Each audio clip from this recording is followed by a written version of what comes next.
Today is day 10, and we are going to talk about boundaries.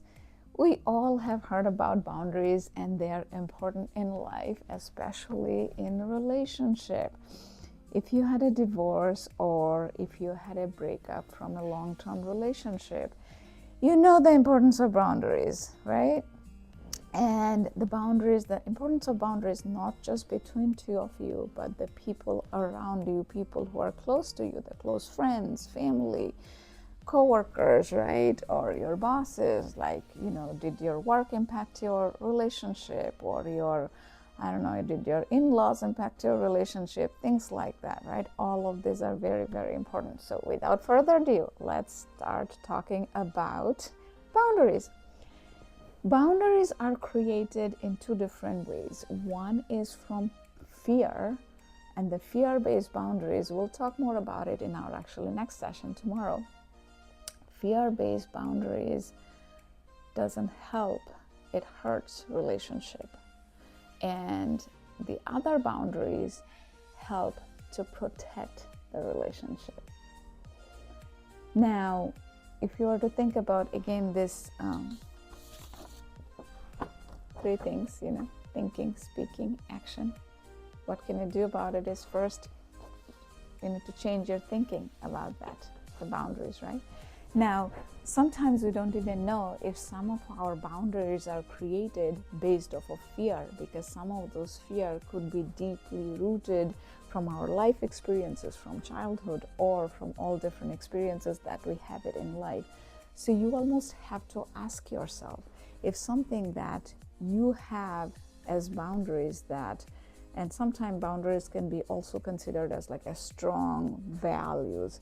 So say that one boundary could be that you don't, associate with people who are smokers. I don't know, I'm just picking a random one. Because in the past, you may had that experience that you smoked and it didn't really go well, and then you worked hard and you stopped smoking completely. So now your boundaries are that you don't hang around with people who smoke, because if you do, then it's harder for you to not smoke, right? So that is why that could be a boundary, and that boundary could also mean for you that you don't want your partner to smoke, right? So now, is this fear-based, or is this you want to protect the relationship? Now, in some way, this is not as strong, because there could be boundaries that are much stronger than that, based on stronger experiences in life. Sometimes drinking could be that, but anyway, I'll stick to the smoking part. So with that, what happens is, smoking is not the end of the world.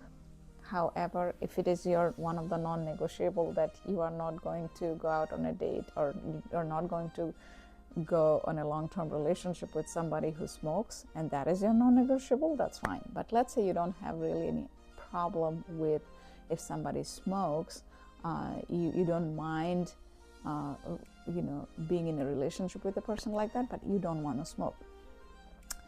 And if you have the strength in yourself that you can manage that, you don't have to be worried about your partner hanging out with other people who are smokers, because it could be that underlying thought in your mind that, oh my God, if that happens, then the next thing is going to be that you would want to smoke, and then the world is going to fall apart.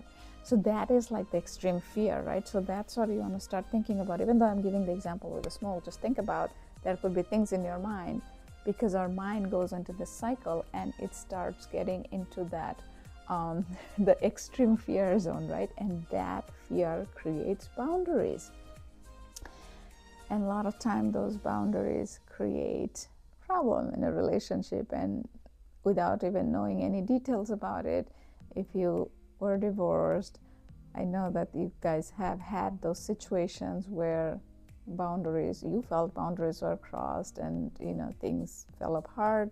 So that is why it's important to know when the boundary is created, is it from fear or from protecting something, from protecting the relationship, right? So once you know, you have the awareness, then you can start, speaking about it and start taking action about it. Speaking part is important because when you create the boundary and when you start dating and you know the other person, start talking about your boundaries, because this is something in early life. And if you're watching, if you're in 20s, because I know that there are viewers from 20s from my analytics, a lot of people don't talk about the boundaries, the importance of boundaries when they're in their 20s and 30s, and then you're just looking for chemistry. Not everybody, again, but some. Just looking for chemistry, and then okay, great, but boundaries are very key in a relationship. That is what is going to protect you for a long-term relationship. So what are like those boundaries for you? And then say that you have the boundaries, you communicate, and the other person does not, and take it as a responsibility for you to find out, and both of you need to be talking about those boundaries. And say you have not gone out on a date yet, but you're serious about getting into the dating world, then start speaking to yourself that, I create my boundaries to protect my relationship with the right person. I create the boundaries to protect my relationship with the right person. Because as you start speaking about things like that, again, these sentences I kind of give you as an example, you can tweak it the way it kind of resonates with you, because what exactly resonates with me may not exactly resonate with you, because we are on a different journey. 8 billion people in the world, we had 8 billion different journeys, so same exact words may not resonate, but you get the point. We have to train our mind to break the walls, break the boundaries that are created out of fear. And again, I'm going to cover more of that tomorrow. But the boundaries that are important to keep are the ones that protect the relationship. So now for the action, this part is very important. That takes a little bit of work.